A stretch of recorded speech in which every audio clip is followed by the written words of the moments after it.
What would happen if you turned the traction control off on an 820 horsepower Ferrari 296? I just bought this wrecked Ferrari 812 Superfast and we're about to try and attempt to rebuild it in 24 hours.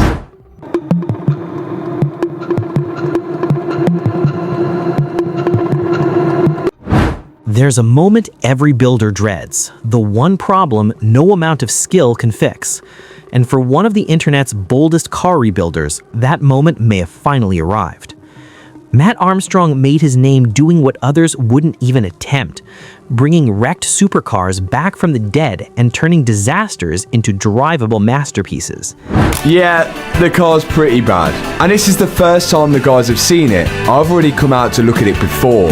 Time and time again, he's shown that with enough patience and precision, nothing is truly beyond saving. But this situation feels different. This isn't about bent metal or blown engines. It's a barrier that can't simply be unbolted or replaced.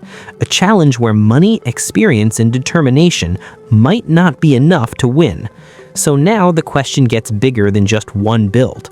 Has the right to repair fight finally hit its tipping point? And could this be the moment that reshapes how much control manufacturers really have over the cars sitting in our own garages? Because the update Matt just shared doesn't just affect him, it could change everything. And trust me, this is not the kind of news anyone was hoping for. The hardest problems aren't always the ones you can see.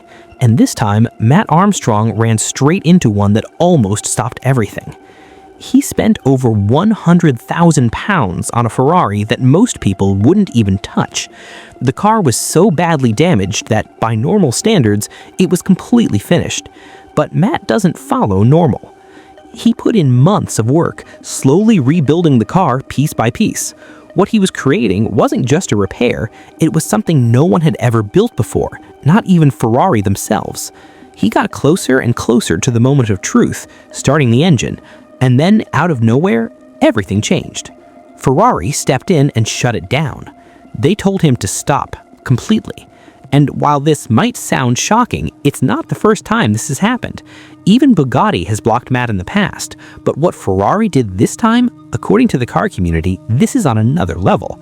So who is Matt Armstrong, and why does this keep happening to him? He's a UK-based YouTuber with over 6.5 million subscribers, known for doing what most mechanics won't even attempt, buying wrecked supercars that have been written off and bringing them back to life. Not just fixing them, but sometimes making them even better than before. He's rebuilt machines like a Porsche GT3 RS, a Lamborghini Aventador SVJ, an Aston Martin DBX that was underwater, and even a Ferrari 812 Superfast that he later gave to his dad.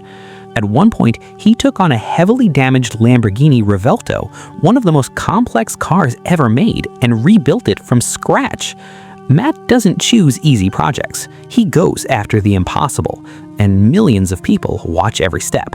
So when he announced he had bought a wrecked Ferrari 296 GTB, a car Ferrari themselves said couldn't be repaired, everyone knew this was going to be huge. But no one expected this to be his toughest challenge yet. Because the real problem wasn't just the damage, it was Ferrari. Now, to be fair, Ferrari had their reasons. The 296 GTB is one of their most advanced cars. It's packed with complex systems, and in this case, the damage was extreme. From their point of view, if they couldn't fix it, why should anyone else try? Still, the question remained, just how bad was this car? The Ferrari 296 GTB isn't just another supercar, it's a high-tech machine built in Maranello, powered by a twin-turbo V6 and an electric motor producing around 830 horsepower. It can hit 0 to 100 kilometers per hour in under 3 seconds. Brand new, it costs about £270,000. But what really makes it special is what's underneath. Advanced electronics, multiple control units, safety systems, and a hybrid setup that makes it feel more like a computer than a car. And that's exactly what made this rebuild so difficult. The car Matt bought was shipped to Cyprus before the crash. The previous owner turned off the driver aids, something that's extremely risky in a car with that much power. The result was brutal. The suspension was torn apart, the floor was damaged, wiring systems were destroyed.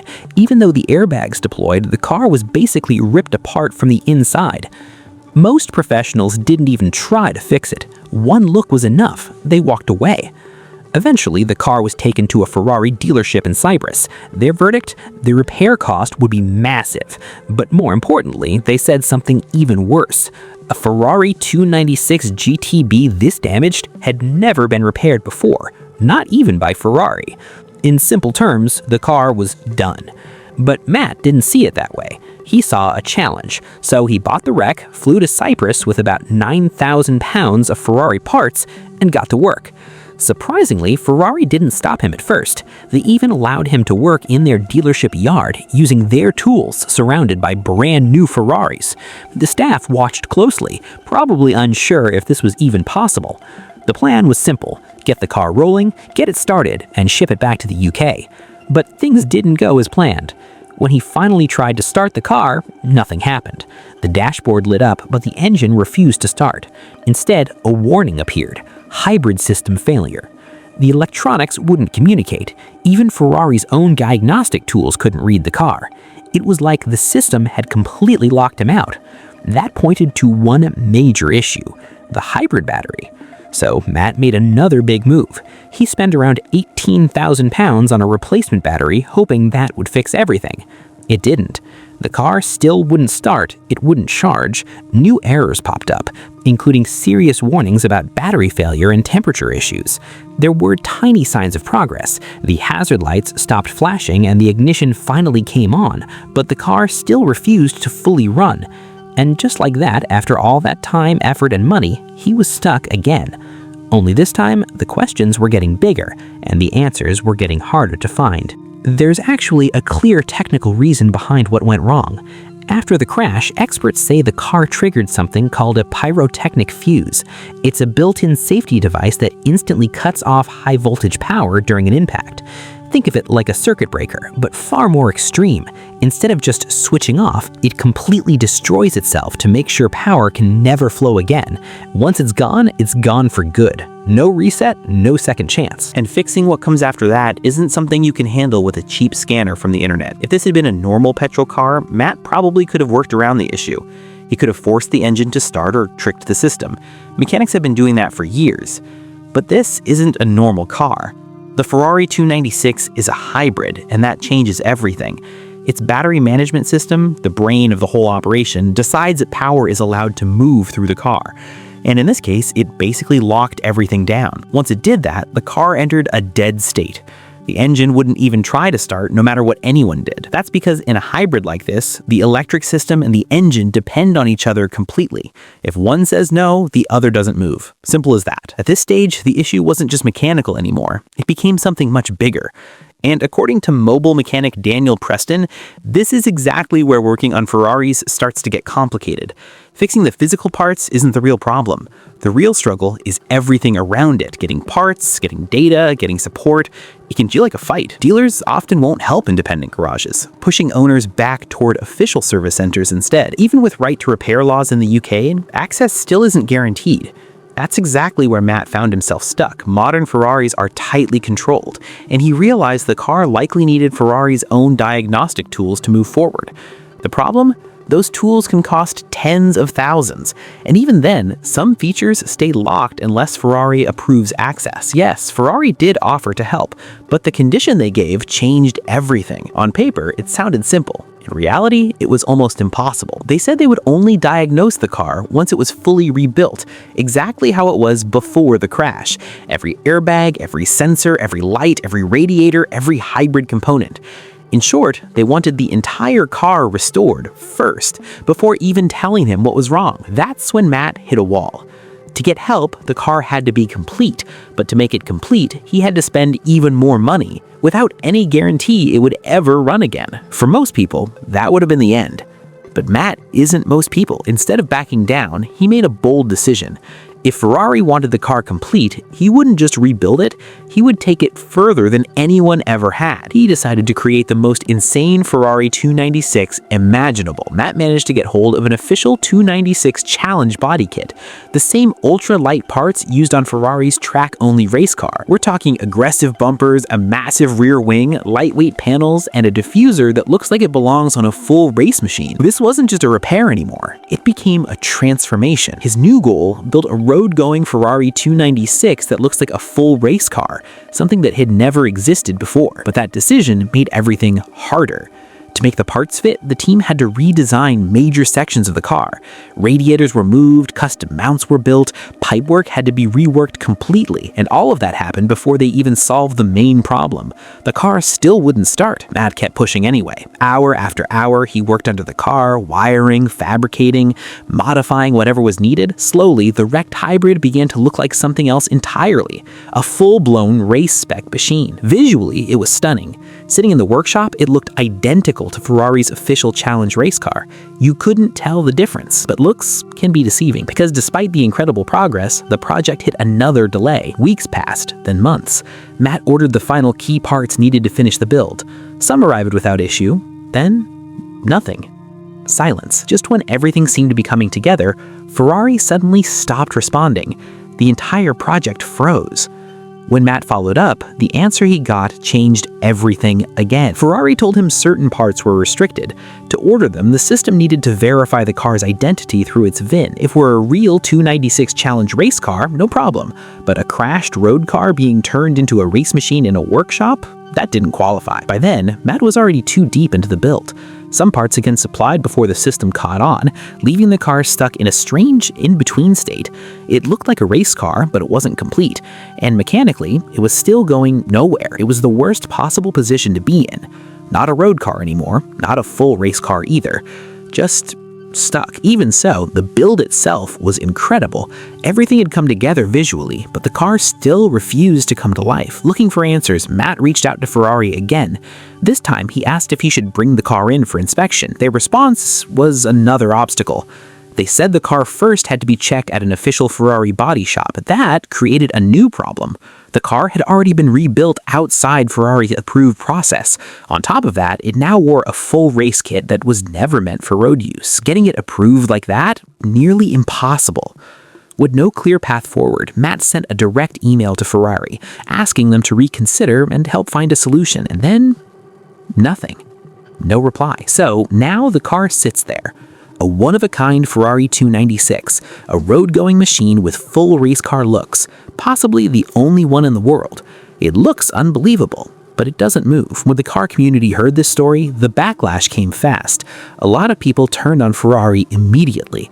And now, a bigger question is starting to spread. Is this situation even worse than the Bugatti drama? Because the similarities are getting harder to ignore. If you followed the Bugatti Chiron rebuild series, you'll remember this isn't Matt Armstrong's first clash with a major brand. When he took on that project, things escalated fast. Even Mate Rimac himself stepped in publicly, questioning how Matt was sourcing parts. What followed was a full-blown online showdown, posts, replies, and a very public disagreement that quickly pulled in millions of viewers. It was chaotic, dramatic, and impossible to ignore. That moment sparked a huge conversation about the right to repair, especially in the world of ultra-expensive cars. Thousands jumped into the debate, opinions split right down the middle. But despite all the noise, the situation itself was actually pretty straightforward. Bugatti drew a hard line. Matt didn't agree and carried on anyway. No gray areas, no mystery, just two sides standing firm. Now compare that to what's happening with Ferrari, and suddenly things feel a lot less clear and a lot more frustrating. Here's where it gets complicated. Unlike Bugatti, Ferrari didn't shut the door immediately. They initially supplied Matt with parts, allowing the build to gain momentum. Everything seemed to be moving forward until, without warning, they refused to provide the final critical components. And just like that, the entire project hit a wall. That's why many people aren't calling this a simple no. To them, it feels more like being led halfway in and then cut off. If Ferrari had refused from the start, the outcome would have been different. Instead, Matt is now left with a half-built machine, something that looks incredible but can't actually be finished. In its current state, it's closer to a very expensive sculpture than a working car. Timing only made things worse. Ferrari's decision came after months of work, serious money invested, and after the project had already captured the attention of the global car community. By then, expectations were high, and backing out wasn't really an option anymore. Walking away at that stage doesn't just hurt, it stings. But the biggest twist in this entire situation, it's not even about physical parts anymore. With Bugatti, the argument was simple: parts. With Ferrari, it's software. The Ferrari 296 GTB runs on a complex hybrid system that only Ferrari can unlock. So even if Matt somehow gets every single component he needs, it still won't matter. Without Ferrari stepping in to reset and activate the system, the car simply won't start. That changes everything.